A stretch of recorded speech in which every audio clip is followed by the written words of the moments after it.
Well, good morning and welcome everyone, and thank you for participating in this webinar highlighting the activities of the departments within the North Central Texas Council of Governments.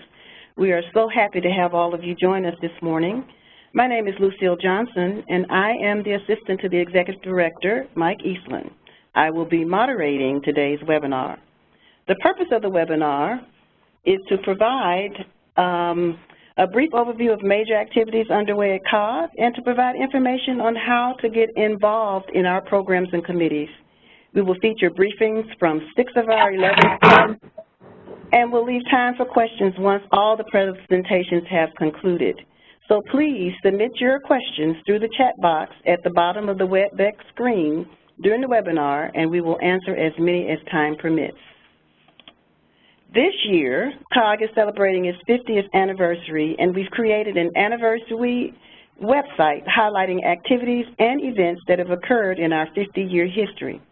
A recording of this webinar, along with the presentations, will be posted on that website. The link to that website is provided on the final slide of the presentation, and we encourage you to visit this fun and historical site. And most importantly, we encourage your involvement and expertise to help make our projects successful. Today's presenters are Kelly Williams with our 911 Education Coordinator, Public Education Coordinator, Jan Henning, our Aging Supervisor with our Area Agency on Aging. Shad Lancaster is not able to be with us this morning, but we will provide you some highlights from our Emergency Preparedness Department. Tamara Cook, a Senior Program Manager with our Environment and Development Department. Donna Coggeshell, Manager of Research in our Research and Information Services Department. And Shad McKeon, Program Manager with Transportation. While we are highlighting these 6 departments today, we invite you to visit our website at www.netcog.org to learn about the many projects in our other departments, including Workforce Development, Criminal Justice, the Police Academy, and our Training and Development Institute. All of our departments conduct a variety of activities and serve a diverse set of member interests, as will be evident from the presentations you will witness today. Now, before we start, I want to remind you that NCTCOG is a voluntary association of local governments that is for you, created by state enabling legislation to assist our members in planning for common needs, cooperating for mutual benefit, and recognizing regional opportunities that improve the quality of life in North Central Texas. That was our mission in 1966, and it remains our mission today. We were the first COG in Texas in 1966, and we are one of 24 COGs in this state. We are governed by an 18-member executive board made up of 17 locally elected officials from our member governments, and we have 1 non-voting state legislative official. We serve a state-designated 16-county region called State Planning Region 4, and we have over 230 member governments associated with this organization. This agency has enjoyed great leadership from our locally elected officials who served us as our policymaking body for the organization. It was served as our policymaking body for the organization, and have provided professional assistance to our staff and for our member governments. We have nearly 30 standing committees and subcommittees providing advice and recommendations to our executive board, and we hope that you too will be interested in assisting us on an appropriate committee or project. Now let's get started with the department presentations. Our first speaker is Kelly Williams, who is from our 911 department, who's our 911 Public Education Coordinator. Kelly? Thank you, Ms. Lucille. And today I'm going to talk to you about the NCTCOG 911 program. The 911 seems like a simple thing, but it has come around after much debate. The first phone call was made in 1968 in Haleyville, Alabama, but there's history that led up to that. The 3-digit telephone number, 911, designated as a universal emergency number for citizens throughout the United States to request emergency assistance. It is intended as a nationwide telephone number that gives the public fast and easy access to the public safety answering points, or 911 communication centers. In the United States, the first catalyst for a nationwide emergency telephone number system was in 1958 when the National Association of Fire Chiefs recommended the use of a single number for reporting fires. It wasn't until 1967 that the President's Commission on Law Enforcement and Administration of Justice recommended that a single number should be established nationwide for reporting emergencies. 911 was decided upon due to the brief, easily remembered number and quickly dialed. And it had never been authorized as an office code, area code, or service code. It best met the long-range numbering plan and switching configuration of the telephone industry. And like we said, our beginning began on February 16, 1968, when Senator Rankin Fite completed the first 911 call made in the United States in Haleyville, Alabama. That system is still operational today in Haleyville. And our history begins with 911 in Collin County, June 3rd of 1991, when our first phone call was made in our region. And like Lucille talked about, our region's a little bit different from the overall of the COG. So we have a 911 program region. We have all of the counties that surround Denton, Tarrant, and Dallas. And that makes up a population of 1.6 million people covering over 100,000 square miles. As you can see, little stars there, there's 44 little stars, and those represent our public safety answering points, or 911 centers. And those make up 13 counties and then 5 cities within Dallas County. So into the 911 program. Our 911 program consists of a couple different groups. We have a technology group. Their responsibility is to maintain the equipment to ensure the phone calls arrive to the public safety answering points. And then we have a GIS group that's responsible for updating the maps and data so that the calls go to the right center. And we have a database group. This database takes the physical street addresses and phone numbers and ensures that they too work seamlessly and go to the right phone numbers. And yet another group within the 911 department is our training department. As of January of 2014, 911 telecommunicators in Texas are licensed, and they have to maintain the license and do continuing education, and we assist our 550 telecommunicators in our region with maintaining their licenses. And another job in our department is public education. We educate the public on the proper times to call 911, how to call 911 with the technology changes, and what to say when calling 911 so that they know how to best help 911 help them. And this is a picture of our program staff. We have a staff of 25 that fulfill our commitment to provide vision, leadership, efficiency, transparency, and accountability, fiscal responsibility to all those that we serve. All right, thank you.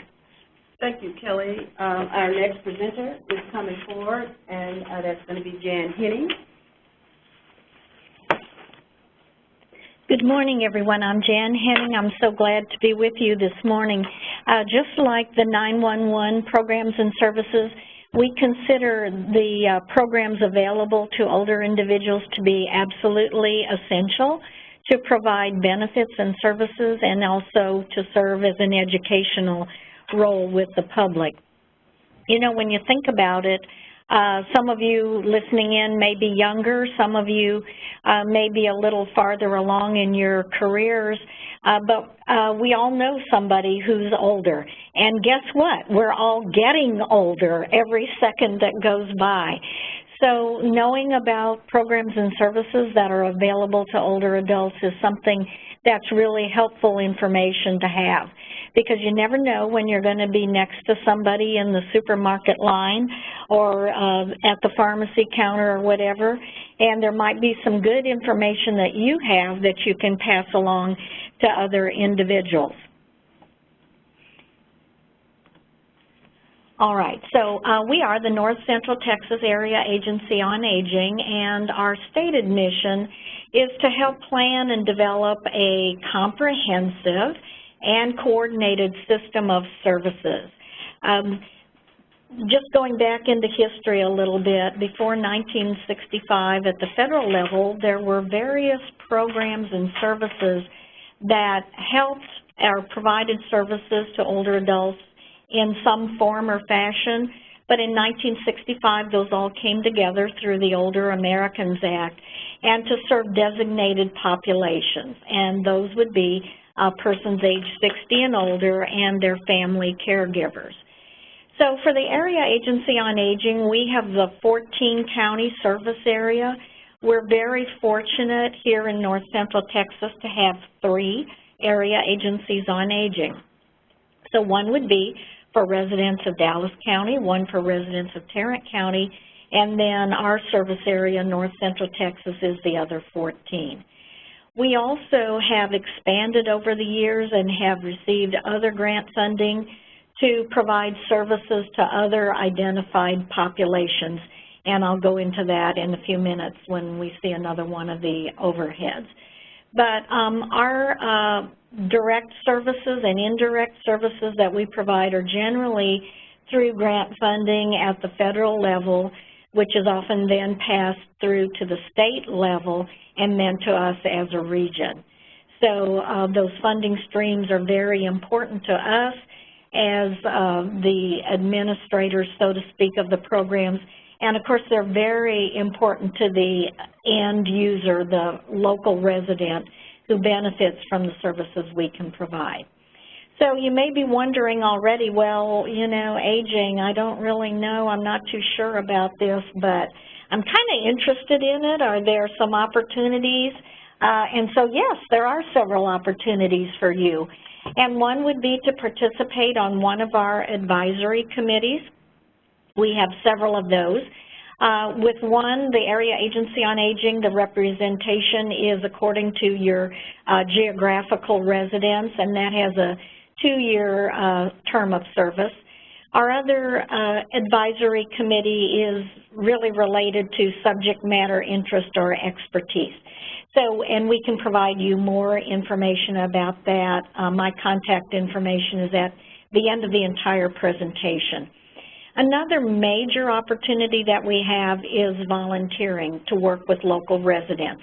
And this may be through one of several different programs which we'll highlight in a few minutes, so I'll give you more idea of what that might look like as we go along through the overheads. Okay, client eligibility. We serve the entire older adult population regardless of income, assets, health conditions, but there are some target populations that we look at for some of our programs, and those would be considered the at-risk populations. So, for example, those might be individuals who have a very low or limited income. They might be frail in terms of their health. They may be at risk of falling, for example. They may have a number of medical conditions going on that have led to kind of a categorization of being frail. Another major program target is those who are isolated. Maybe they're older, the oldest old, for example. Maybe they've outlived not only their spouse, but they've outlived their siblings, and they may have even outlived their children. And so there are people in various parts of our service area who are in that kind of that isolated state. And then just those who may be in danger of being placed in an institution, a more formalized way of being cared for. And if you're aware of aging programs and services, you realize that the trend now is to keep people living out in the community as long as possible. Because let's face it, if you were asked, would you rather live in a nursing home or at home, you would probably say, you know what, I want to live at home.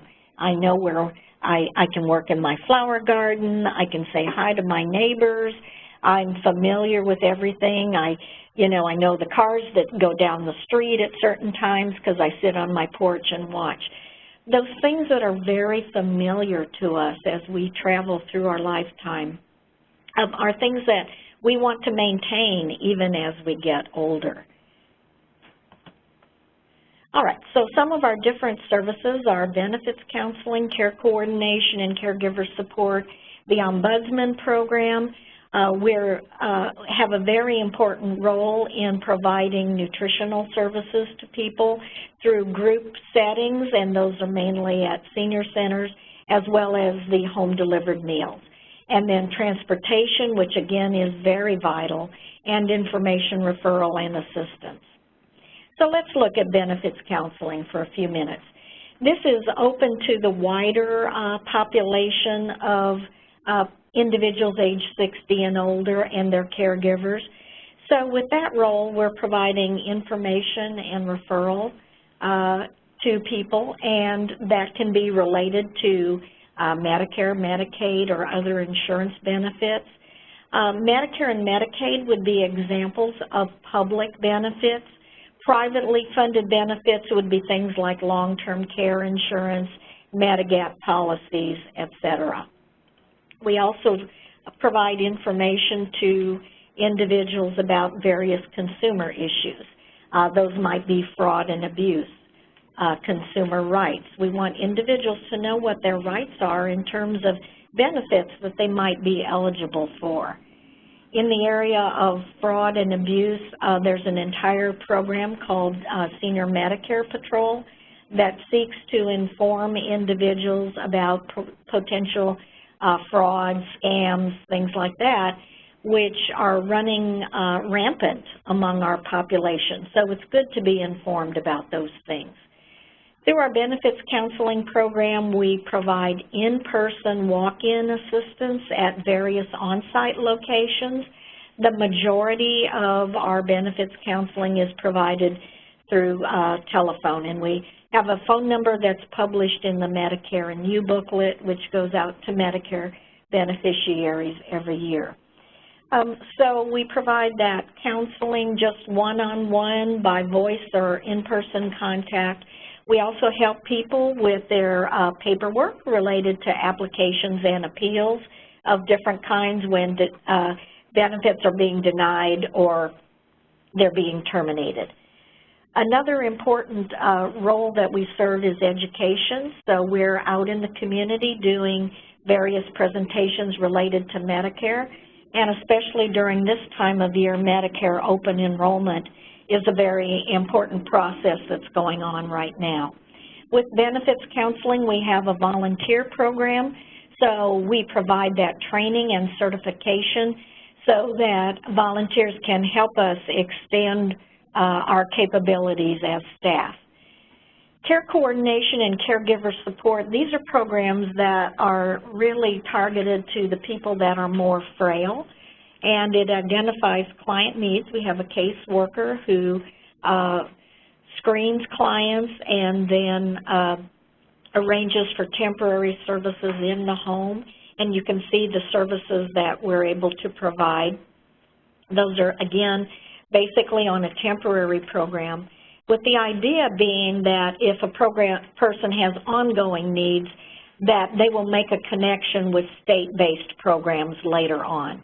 But light housekeeping, residential repair, emergency response devices, and that temporary prescription assistance. Long-term care ombudsman is another absolutely essential program because it provides an advocacy, a voice for residents who live in nursing homes and assisted living facilities. Our staff and volunteer ombudsmen visit nursing homes weekly, and they deal with issues that can be as simple as, oh my goodness, my coffee is cold in the morning. Is there something you can do about that? That would be an example of a fairly routine or simple request, but it can range all the way from my family members are trying to take advantage of me, they've taken over my checking account, I feel like there's a real issue here. So we work with all different types of issues. We also provide information to help individuals choose facilities that are best suited for them, and we provide some training to nursing home staff. Other relatively new initiatives that we have are evidence-based programs such as falls prevention. A Matter of Balance, chronic disease self-management, and stress busting are all evidence-based programs that have been nationally vetted and tested to prove that outcomes are beneficial for individuals at the local level. So with falls prevention, for example, people who have a fear of falling would be perfect candidates for classes there. It's a combination of some education as well as actual practice of doing simple strengthening exercises for individuals. So it's not like going to the local gym where you see people pumping iron and things like that, and you get all kind of, you get sort of intimidated. It's a very easy program. Home by Choice assists people relocating from nursing homes. Okay, and then finally, the Aging and Disability Resource Center.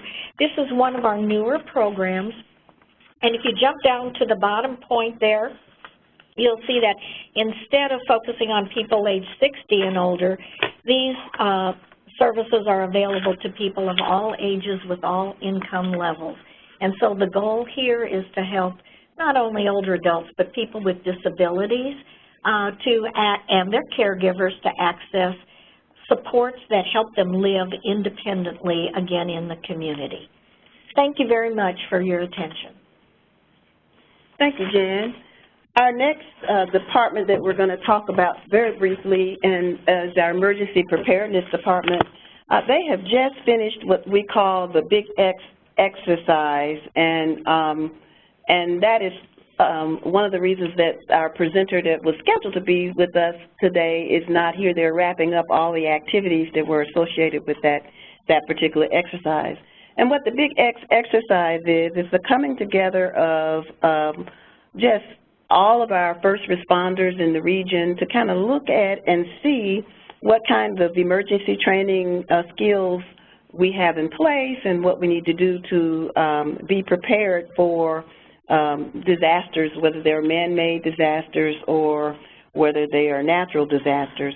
And what took place over the last 3 days, November 11th through November the 13th, was a massive multi-day training exercise where dozens of federal, state, and local agencies came together at more than 40 locations throughout north central Texas to simulate activities such as a tornado, scenarios that would be for damaging buildings and injuring people. And this went on for 3 days, and we're just getting all of the equipment and so forth put back together from that particular exercise. That exercise was done in 2013, and so this was another opportunity for our emergency preparedness to get involved in that. Again, the Big X was a large-scale regional exercise that was hosted throughout this 16-county region, and it was a wonderful opportunity for all of our emergency preparedness community to come together to work on the issues that impact us all. They do have a hashtag BigX2016, and you can learn more about what happened at www.bigx2016.org. They did some disciplines that were included in the exercise. It included explosive ordnance disposal, public health and hospitals were involved, wildland fires, fusion centers, emergency operations centers, and emergency management centers were all involved in this particular operation. Again, it was an opportunity for collaboration and training among all of our regional stakeholders.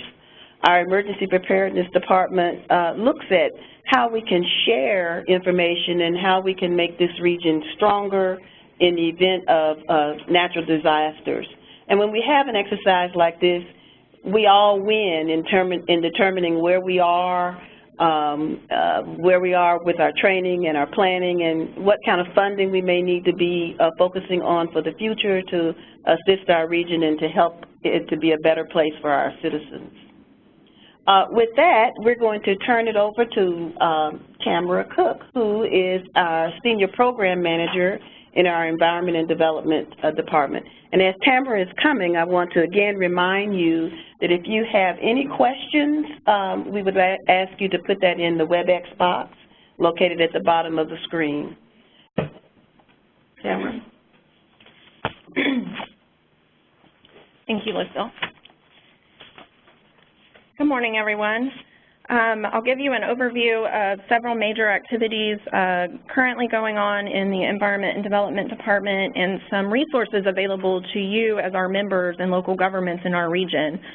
To just start out and give you a little bit of background, the Environment and Development Department works with a diverse set of stakeholders, including private sector, industry, federal and state agencies, nonprofits, universities, and of course our local government staff. We work with these stakeholders to address common regional challenges related to environment and development topics. How we do this is our department activities are conducted through 8 major committees and about 20 subcommittees. Most of our committees meet quarterly to conduct their business, and most of our programs are available for the entire 16-county region, although some committees are focused on specific areas of our region based on specific environmental challenges, such as the Trinity Corridor. River corridor. So we do have several key focus areas that we address in our everyday activities. These are kind of the main areas that we're currently focused on. These include materials management or solid waste management, watershed management, including stormwater, flood risk reduction, and water quality, natural resources such as water supply, water and energy conservation, and open space planning, public works, which is focused on providing construction standards, block grants, and clean sewer outreach programs, and development excellence, which includes focusing on the 12 principles of development excellence, provides building code amendments and technical tools to encourage better than business as usual development in our region.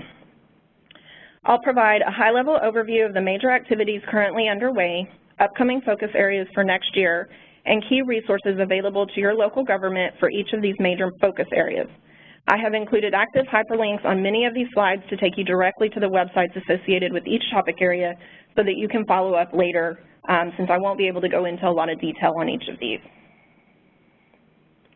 So the first focus area that I wanted to spend a little bit of time on was our materials management program. This is otherwise known as our solid waste management program. We've gone through a bit of a transition to more of the materials management to be more in line with our committee's concept of really the whole process and life cycle of an item that is essentially going to wind up in a landfill. Our Resource Conservation Council serves as our major committee for these activities and guides the work of our staff, sets the priorities, and assists with doling out solid waste grants that we receive from the Texas Commission on Environmental Quality. So those grants go directly back to our communities every 2 years. We do have a regional plan that was updated last year called the Planning for Sustainable Materials Management in North Central Texas, 2015 to 2040, and that really provides us the foundation for the implementation actions that we strive for and the goals that we're trying to meet in our region from a 16-county regional focus. Focus areas for this fiscal year that we're going to be working on include a heavy emphasis on the Regional Medical and Drug Take-Back Workshop. This is a common challenge amongst a variety of stakeholders and local governments in our region, is really the challenge of how to address drug take-back from a variety of residents, nursing homes, all sorts of stakeholders have a stake in this conversation. So we're hoping to do a large regional workshop in the spring of next year to really start looking at and formulating a long-term permanent solution to this issue in our region in particular. We also will be doing additional workshops and webinar trainings for local government staff on a variety of solid waste topics. And then we will also be gearing up and issuing a call for projects for our next solid waste grant round in the summer or fall of next year. I did want to point out several resources that are available to you as a local government. You are welcome to use these on your website or point your residents or other constituents to these. One is the Report Illegal Dumping website, where an individual can log on, even from their phone, take a photo of an illegal dumping site, upload it to the website, and staff here will report that to the appropriate code official, sheriff's office, or whoever the appropriate representative is in the area responsible for follow-up enforcement and cleanup actions. Time to Recycle is another regional clearinghouse of recycling information. You are welcome to use this for yourself. As a community, you should have a link to your city website on this page that will take residents directly to your site. But also it has a really neat interactive map where someone can put in whatever commodities they're looking for to recycle, like styrofoam, and it will pop up a map of all of the regional locations, and they can find a location closest to them for whatever it is that they're looking to recycle. Solid waste grants, as I already mentioned, there is a website. We will be posting updated and new information related to the call for projects when we do announce that later on this next year. Our Watershed Management Program encompasses several regional programs, including stormwater, floodplain management, water quality programs, and cooperating technical partner flood risk studies. All of these programs are overseen by a different committee who helps guide the work of each project. I'll highlight just a few of the current activities underway, and links are provided in order to locate them on our website. The main one that I did want to highlight is the Integrated Stormwater Management, or ISWIM. The ISWIM program for construction and development is a cooperative initiative that assists cities and counties to achieve their goals of water quality protection, stream bank protection, and flood mitigation, while also helping communities meet their construction and post-construction obligations under state stormwater permits. The most recent update to the process has transformed the program into a tiered certification-based approach. Much like leadership in energy and environmental design, or LEED recognition, the program has tiered levels of classification based on various required criteria. So for next year, throughout this year, a major focus of our department is increasing adoption of this program and the ISWIM program and certifying additional communities. Additionally, staff will be hosting a county watershed management summit and working on a statewide initiative to create a higher standards flood management guide. So again, several key resources are available to your local government to assist in these activities, or if you would like to participate in ISWIM as a community participant. We also have a regional stormwater program that has a variety of materials for purchase to help train your municipal staff or provide outreach opportunities to the public and schools. We also have a variety of materials that are free to our members as well. And then we also are highlighting and emphasize Texas Smartscape. This is a website that has a plant list for native and adaptive plants. And you may use this as a resource on your website to help increase adoption of those practices in your community. So the Natural Resources Program is our next program I'll highlight quickly. This is really focused on natural resource conservation or preservation, including water, energy, and land.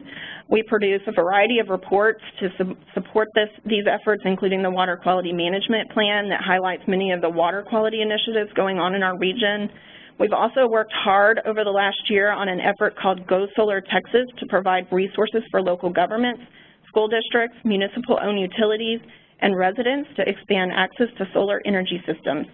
COGS also participated in past partnerships with the Trust for Public Land on green printing initiatives around several lakes in our region to help identify critical land areas for protecting water quality. We will also be hosting the next Texas Water Development Board Region C Planning Group at our offices, and we are very excited to participate in their process and support the regional water supply and water conservation goals. So next year, we are going to be launching a Conserve North Texas website clearinghouse, which will focus on a lot of energy fuel consumption, and water conservation, tools, partnerships, programs that are currently ongoing in our region, kind of bringing all of those things together in one location, hopefully making it easier for cities that want to integrate these practices into their everyday activities a lot easier. We'll also be doing workshops and trainings related to water quality, and I did want to feature the Regional Ecosystem Framework map. That is a map available to any local government to use on our website that provides a variety of data layers that you can incorporate, environmental data layers that you can incorporate into your park planning, comprehensive planning, whatever types of planning that you may be doing in your city. So our Public Works program includes development of construction standards, sustainable public rights-of-way, community development block grants, and clean sewer outreach programs. Several of the main initiatives next year will focus on conducting, actually right now we are conducting a holiday grease roundup campaign, working with about 13 cities in our region to house grease collection stations for residents or businesses that want to come and drop off used cooking grease after Thanksgiving or after Christmas holidays. And then all of that grease is collected by Dallas County Schools and used to produce biodiesel to fuel the school buses with Dallas County Schools. So it's a really neat program where that's currently underway. Last year we collected 2,000 gallons of grease in our region, so we're hoping to collect even more this year. Another major activity is really on the clean sewer side of thing, and wipes, flushable wipes. And really some of the challenges that cities and water districts and other folks are having, public works officials are having with wipes blocking sewers, and wanting to do more of an regional education campaign with Dallas Water Utilities on that next year. We also conduct an annual Public Works Roundup and our Education Forum. So a couple of key resources are down at the bottom that you can check out, and again, linked to from your website related to these efforts. The Development Excellence Program, I'll just wrap up quickly here. We have a codes coordinating committee that oversees the building codes amendment initiatives that we do. They will be gearing up to look at the 2018 codes this next year. And we will also be doing our Clyde Awards, or our Celebrating Leadership and Development Excellence nominations and awards spring of this next year. So be looking out for that if you've got an interesting project that you would like to highlight. So just to wrap up, if you're interested in becoming more involved with our 8 committees or subcommittees that we have, all of our meetings are posted online at the link provided here, and all of them are open to the public. You can sign up for our list to be an interested party on any or all of our committees so that you'll receive all of our information about when the meetings are happening. There is a formal committee nomination process for those committees that we have to nominate folks for when we have vacancies. So if you're interested in pursuing that, definitely just contact a staff member at the link provided at the bottom for any program that you're interested in. And I think that's it. Thank you, Tamara. Our next presenter is Donna Cockashell, who is the Manager for Research for our Research and Information Services Department. Donna? Good morning. Thank you so much for allowing us to share our agency with you, or information about our agency with you, and I'm excited to talk to you about Research and Information Services. Our department has 2 sides to it. As you can see, research on one side and information services on the other, and we actually, they're pretty well integrated in terms of we develop data and then we share it out using the technology. On the research side of things, we do have a focus on data, on developing data layers, information that's useful for our local governments and others in their activities, whether it's planning, or we got businesses that use our information for site selection and other things like that. But we do gather and create a variety of data items. And one way that you can be involved is we actually ask our local governments, every year we ask our local governments to provide us with information that we use in the development of our data sets. So we've got actually multiple data calls that we'll put out there, and if you do receive one of those, I certainly encourage you to participate in that. If we ask you for data, we'd really appreciate it if you provide that. And then again, we use this to develop a variety of layers that benefit local governments and actually the community at large, because economic development organizations and other people use this data as well. We do focus on population, employment, and other measures like that, but I will let you know, if you're looking for a data set that, I've got a list of things here. If you're looking for something that I don't have on this list, it doesn't mean that we don't know or have an idea where you might be able to get that information. So feel free to contact us if you don't see what you're looking for on our website, because we could know of a source that might help you find what you're looking for. We also track commercial and residential development. We look at this both on a region-wide basis and then on a specific location basis. Location basis. And we track land use. Every 5 years we develop a land use layer. As I mentioned before, our focus is the needs of our internal departments. So they're the ones who provide the funding directly. So they're the ones who dictate the data sets that get generated. But we do find that other folks find this data very useful as well. So we do make the data we produce available externally, not just to governments, but local businesses, anybody else who wants, or anybody. We got education, we got a whole variety of data users out there. I mentioned that we do have population employment, and so each year we produce population estimates, and those are the most current estimates available because they are for the year in which we publish them. So these come out every April, and they are for the year in which they are released. We also provide employment estimates. There's a little bit of a lag on those because of the data availability limitations, and then we also estimate housing units as part of our population estimates. This is one of the programs in which we do ask our local governments to give us information that directly feeds this program, so we really appreciate the participation of our local governments in that project. And not only do we get data from them, but they actually review the numbers before they get published. So again, if you get requests from us to either provide data or to review data, we certainly appreciate your participation in that. We've developed long-range demographic forecasts, and this is another place that we actually ask our local governments to furnish data that goes directly into development of these forecasts, and then we have a couple of review processes where we ask local governments to take a look at numbers before we finalize them and we release them. So there are opportunities here to be involved in the development of these data sets, again, is in inputting data and then also reviewing data.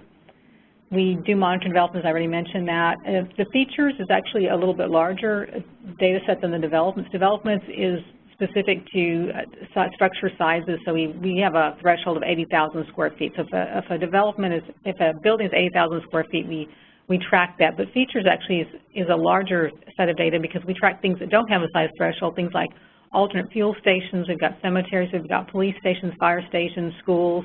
So we got things like that that are in that features data set. So if you're looking for a data set that's got actually point locations with some attributes to them, that's the data set to look for there.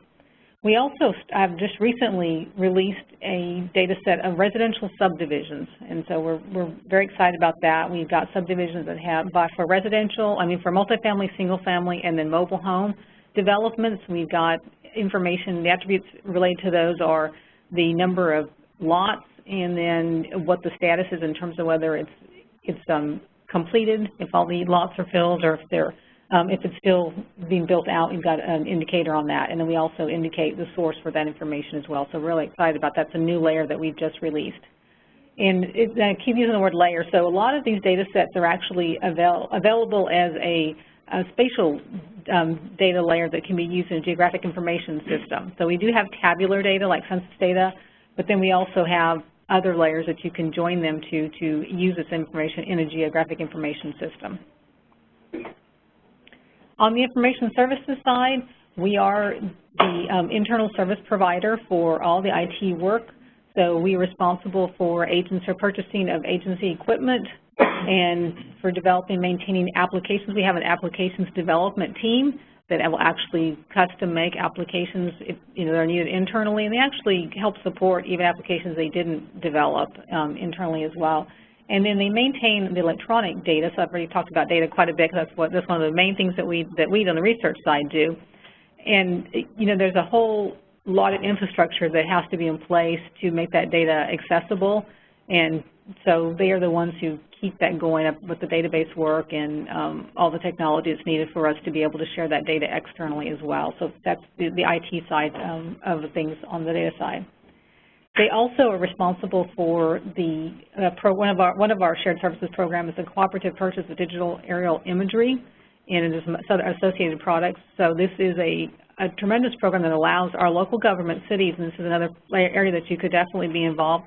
If you're interested in aerial photography or aerial imagery, this is a digital product, you can partner with other local governments, and even we got some private sector folks that come in on this too, to pay for a flight, and then they actually have we partner with someone to fly over the region and then make this available as a data layer that can be served in a geographic information system. So it's done, the large flight's done every other year, and then a smaller flight will be done on the year that the larger flight's not done. So there's tremendous cost savings to be realized with this, as opposed to each organization, contracting for their own flight. So we handle the contracting for that. So that's another important program that we have. And then we also provide information security for the agency. So in terms of numbers of what this looks like on the services side, there's more than 1,600 devices across the area that we serve, the 16 counties, and there's over 400 network devices. Now, the other thing I want to mention is that the IT department supports not just the agency IT, but they also support the workforce centers. So we got workforce centers around the region that they provide the support for as well. There's over 165 terabytes of electronic data that we're storing currently, and again, making accessible. Over 300 applications. This is a lot of applications to keep up with that they are supporting, or in some cases developing. In terms of the information security, we all know how important that is. There's every day we see another news story about some sort of data breach or a security breach. But of the last quarter alone, over 50,000 spam emails were blocked, and 110,000 senders were blocked that were trying to, had some malicious intentions in trying to get into our network. We have over 4,400 email attachments that contain malware that were stopped. And then our gateway, our firewall, essentially blocked over 52,000 security threats. So again, we've got tremendous effort to make sure that our data is protected and to maintain the integrity of our network. Our mission, and this might be strange to you that I put this at the end, but actually our mission is to provide the information I described in the analysis about the development in the region. And as I mentioned, our focus is on the regional planning, but we certainly make this data available for other activities, including economic development, and I know we get a lot of interest from those organizations. And then we are supporting the information technology needs of the agency. I also do want to mention that our staff is available to discuss technology needs or data needs that our local governments might have. We don't necessarily have the resources to provide those, but we'd certainly be happy to talk to you about things that you might need to consider or serve in a role like that for you. We also have, as I mentioned, some shared service opportunities, and the one I highlighted here was the digital aerial photography. Here are some main staff contacts. Tim Barbie is our director. He's also the CIO for the agency. Brett Ogletree is our information security officer, who's done the fantastic job of making sure our network is secure and that we can stop the bad emails that are trying to attack us. And then again, the research manager. And then David Raybuck is our chief technology officer, and he can answer almost any technology questions I think people have. In terms of accessing the data and the services, we do have a portal we call our Regional Data Center, and here's the link to it. But there's also, if you'll go to the Maine Council of Governments website, if you're looking for this, under Hotspots on the Maine COG website is a link to our Regional Data Center. And that's the place where you can actually download any data sets that we have. We've got, again, tabular data. We've got geographic information system, GIS data. We've also got some reports if they're in PDF formats, so different formats. And we also have some neat tools on there that you can use to quickly query some of our databases. So if you just want one number, if you just want to know the population for one city, you can find it through a tool that's available on that website.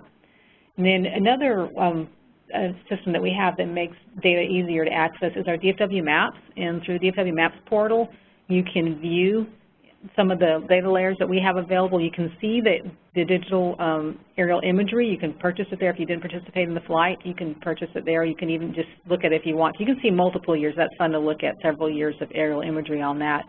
And then we also have on that a really nice tool that allows you to prepare a ring demographic summary. So you can pick a point, you put a point on the map, and you can produce a summary of demographic data, and you specify the radius that you want for that. So those are some nice reports that are generated off DFW Maps. And of course, there's our department website that's part of the agency website. And then there's an email address if you have some questions or you want to contact us in some way. If you send it to the RDC info, we'll get that and we'll route it to the right person either within our department or even somewhere else in the agency. If you're not sure, again, if it's a data question you're not sure it needs to go to, you can contact us and we'll make sure that you get connected to someone who can help you with that. Another fun thing we did, Phil's mentioned our anniversary. This is since our 50th anniversary. We thought it would be interesting to go back and look and see how our region's changed since the development of the region is something that's very, it's of great interest to us and something that we track. We came up with this series of swipe maps, and we call it Now and Then Explorer. So it's a series of aerial images from 1986, I believe, and then 2015 from our own product. And there's a little slider there, and you can push it back and forth, and you can see how different parts of the region have changed. So we've highlighted certain areas. We don't have the whole region, but we have, I think, about 20-something different areas that we've gotten some historical images, and that's a really neat little thing to take a look at, and I invite you to do that. So thank you very much for your attention. Thank you, Donna. Our final presenter today is Shad McEwen from our Transportation Department. Shad. Thank you, Lucille, and good morning, everyone. I'm a program manager in NCTCOG's Transportation Department, where I manage the Long-Range Transportation Plan. And today, I'm going to be giving an overview of the Transportation Department and focusing on the outcomes we work toward and can assist your cities with.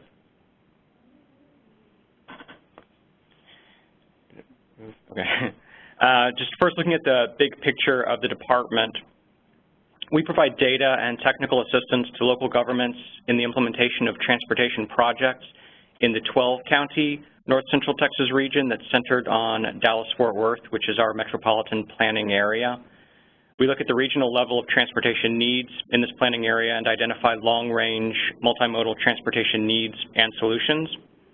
The Regional Transportation Council is the local policy body that directs transportation planning and projects in the area, and our department serves as support staff to the council, providing them with data and analysis for their decisions.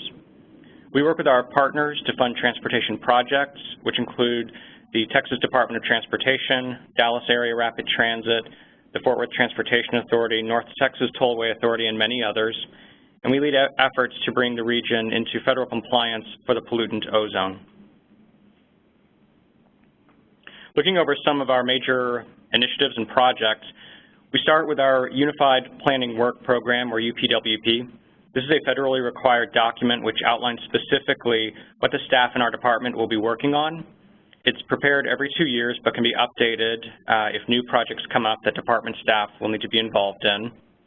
Another federal requirement is the development of the Metropolitan Transportation Plan, or MTP. This is the multimodal blueprint for the region's transportation network, which is required to have a time horizon of at least 20 years and be financially constrained, so it's not a wish list of projects. In order for major transportation projects to move forward or get environmental clearance or be implemented, they must be included on the MTP. And in developing the MTP every 18 to 24 months, we ask for the assistance of local governments in reviewing roadway plans and other recommendations, and really depend on and appreciate your input to ensure that all of our information is as correct as possible. So where the MTP is the long-range planning document, the Transportation Improvement Program, or TIP, is the more short-range document. It is a list of projects for which funding has been committed or programmed for construction or implementation within the next 4 years. The department also contributes the transportation element of the agency's strategic plan, and we focus on issues of regional or interregional travel, including the items you see on the screen, such as transit, high-speed rail, and goods movement or freight.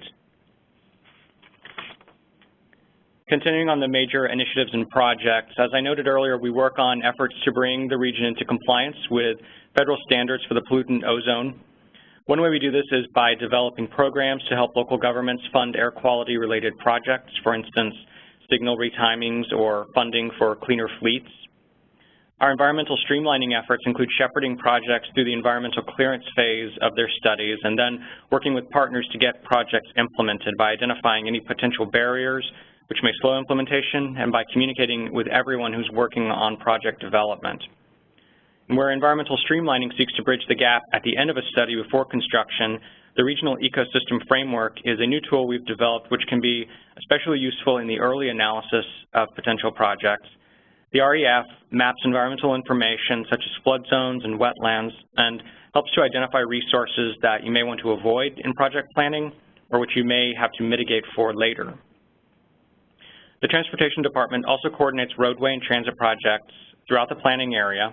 Not only do we have our own programs noted here, such as the Metropolitan Transportation Plan, but we work directly with cities, counties, transit agencies, and others who actually implement those projects, and we provide support in the study and funding. More specifically, in terms of funding opportunities, as I noted, we support projects that can help to improve the region's air quality, and there are periodic opportunities year-round for these projects with information at the link on your screen.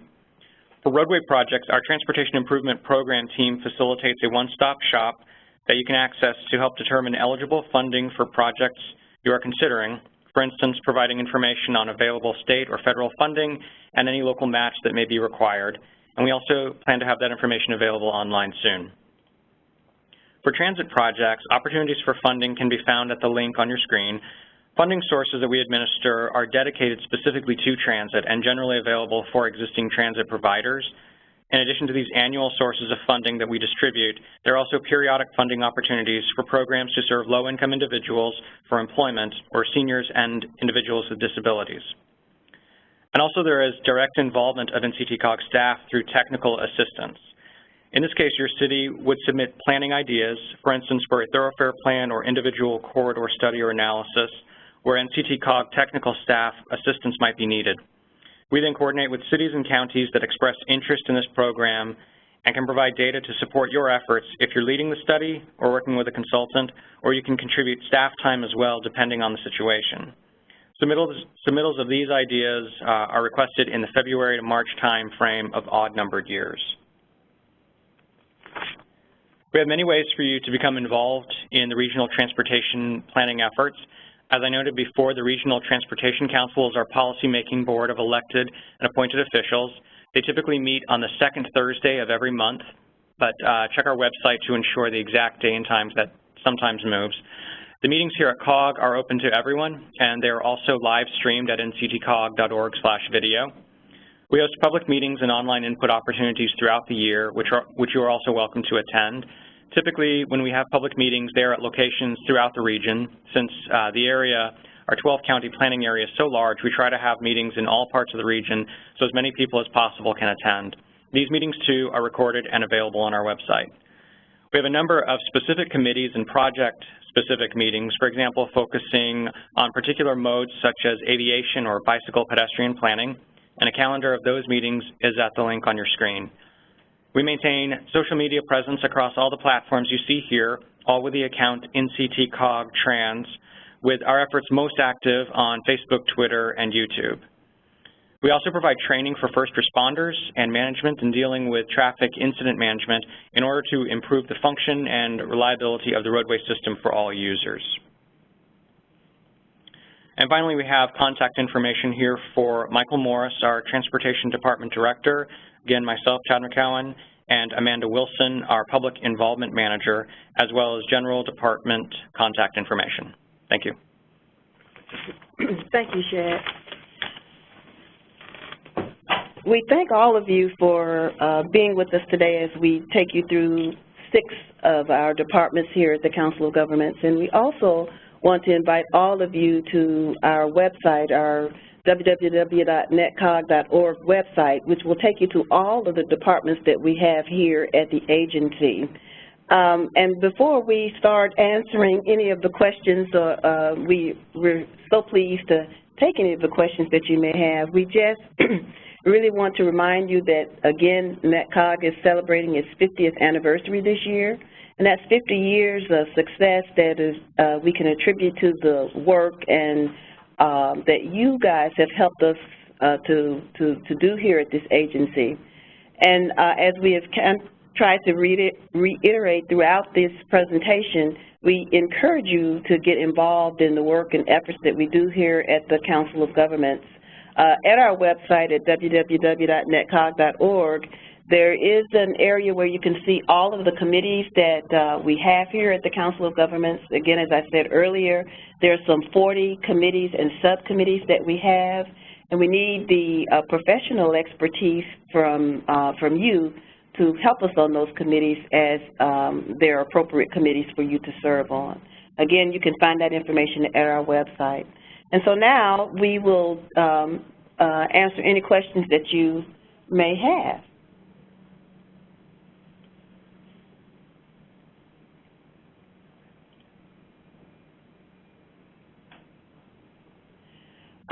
There's a question that says, is the presentation outline available to participants via link or email? And we will make the presentation available at our 50th anniversary website once this webinar is over.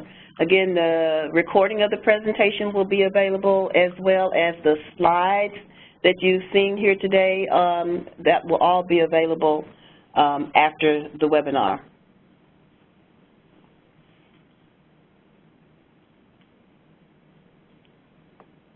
Any other questions? If that is all, we want to, again, thank you guys for tuning in to this website. And we also, before you hang up, we'd like for you to answer a quick survey. We have just 2 quick questions at the end. We want to know your opinions of this webinar, if it was informative and useful. And then the second link will ask you how many people were with you today watching the webinar that perhaps did not register to attend the webinar, which we want to track that information as well. So again, thank you so much for being with us today. We are so pleased to have you to hear what we do here at the North Central Texas Council of Governments. Thank you.